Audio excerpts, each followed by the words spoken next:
Hello friend, welcome to my channel learn with Shahin. আমি শাহিন।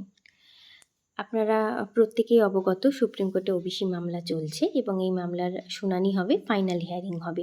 অনেকেই চিন্তিত রয়েছেন, কেননা এর আগে মামলাটি লিস্টেড হয়েও মামলাটি শুনানি হয়নি। আগের দিনে ঠিক চেঞ্জ হয়ে গেছে তারিখ, এবং এই মামলাটির জন্য বিশেষ করে ওয়েস্ট বেঙ্গলের যেহেতু মামলা, অনেক নিয়োগ আটকে রয়েছে।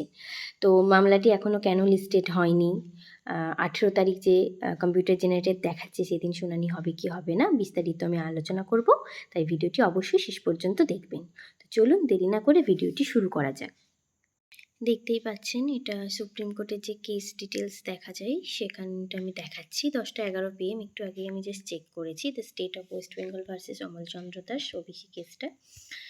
এখানে প্রেজেন্ট আর লাস্ট লিস্টেড অনেক জায়গায় দেখুন ডট ডট ডট রয়েছে, অর্থাৎ কম্পিউটার জেনারেটেড যে ডেটটা আমরা দেখছি 18/3/2025, সেটা ওখানে আগে দেওয়া ছিল, কিন্তু এখন সেটা এখানে দেওয়া নেই।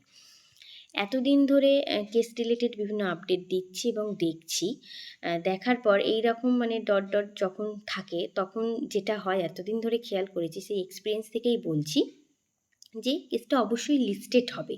সেই কারণেই এই রকম জায়গাটা মানে ফিল হয়নি, এরকম ডট ডট রয়েছে।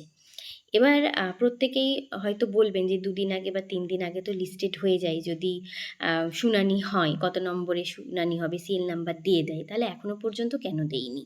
তো সেটা আমি আপনাদের এবার দেখাচ্ছি, সেটা দেখুন। তো এই যে এটা সুপ্রিম কোর্ট অফ ইন্ডিয়ার যে ক্যালেন্ডার 2025-এর, সেটা আমরা প্রত্যেকেই জানি মার্চ মাস চলছে। মার্চ মাসে দেখুন ওয়ার্কিং ডে, অর্থাৎ 3, 4, 5, 6, 7 পর্যন্ত ওয়ার্কিং ডে। তারপর 8 তারিখ শনিবার থেকে কিন্তু ছুটি ছিল, পুরো 16 তারিখ পর্যন্ত ছুটি।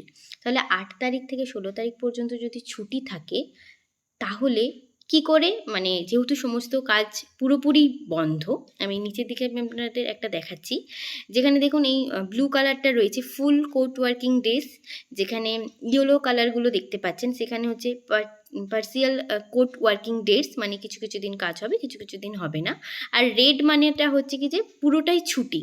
তো যেহেতু পুরোটাই ছুটি 8 তারিখ থেকে প্রায় 16 তারিখ পর্যন্ত, তাহলে কেসটা লিস্টেড হবে কি করে?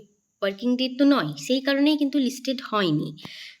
সোমবার অর্থাৎ 17 তারিখ আগামীকাল কোর্ট খুলবে, ওপেন হবে, এবং ওপেন হওয়ার পরই জানা যাবে মামলাটি লিস্টেড হচ্ছে কি হচ্ছে না। জানি ভিডিও দেখার পর অনেকেই বলবেন, অনেকে কমেন্টও করবেন যে মামলা উঠবে না। স্বাভাবিক, কেননা এর আগে মামলাগুলো লিস্টেড হয়ে ঠিক আগের দিন যখন ডেট চেঞ্জ হয়ে যায়, তো মামলা যতক্ষণ না উঠছে ততক্ষণ পর্যন্ত সবার মনে একটা সন্দেহ থাকেই। বিভিন্ন জায়গায় পোস্ট দেখছি যে মামলার ডেট নাকি পিছিয়ে গেছে। এক জায়গায় তো দেখলাম যে 9/4/2025 ডেট দিয়েছে, তো সেই ডেটটা কোথা থেকে এলো আমি জানি না। এরকম বিভিন্ন জায়গায় বলছে, আবার বিভিন্ন জায়গায় বলছে যে মামলা যদি না ওঠে তাহলে কিন্তু আবার ছুটি পড়ে যাচ্ছে। আমি মানে সুপ্রিম কোর্টের যে ক্যালেন্ডার সেটা দেখালাম কবে থেকে ছুটি পড়ছে, এবং পোস্টও করেছে, আমি দেখে নেবেন। তো হোপ ফর দ্য বেস্ট, আমার মনে হচ্ছে যে মামলাটি লিস্টেড হবে। এবার কাল সুপ্রিম কোর্ট ওপেন হলে পুরোটাই বোঝা যাবে, এবং আপডেট পেলে অবশ্যই আমি আপনাদের সাথে সঙ্গে সঙ্গে শেয়ার করব। ভিডিওটি এখানেই শেষ করলাম। ধন্যবাদ সকলকে ভিডিওটি শেষ পর্যন্ত দেখার জন্য।